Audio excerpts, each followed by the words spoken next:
big sales day and you need to do all our finance reports. Why are you so relaxed here? Are you just eating cake? You look so chilled. No, we're hitting high traffic. I deployed everything to Azure Container Apps. With Autoscaling enabled, I can chill because it will scale up and down automatically for me. And if there's an issue, I will get a notification to my cell phone. No worries.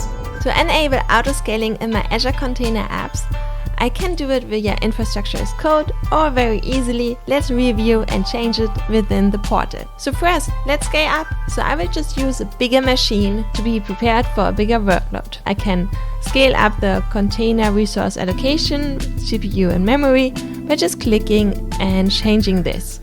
As you can see, that's not meant to be autoscaled. What we really mean by autoscaling is usually to scale out. And that's what we do when we hit the scale button here. And as you can see here, we can choose the minimum replicas as well as the maximum replicas.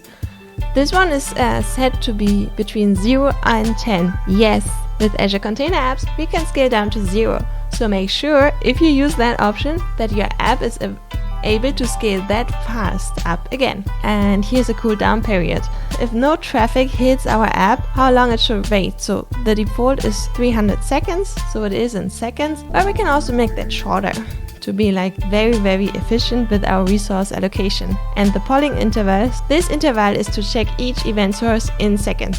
And the default is also 30 seconds. So every 30 seconds, I will check how much traffic is my app currently having and experiencing, and if I should scale up or down. So to change that, it's super easy. I can just switch here from 10 to 100, and then I can save this as a new revision. Wow, it was so easy to set up the autoscaling or to just change it. Are you curious how I set up the alert and the notifications sending to my cell phone? Like and subscribe, because we are not done with the Java on Azure Container Apps video series.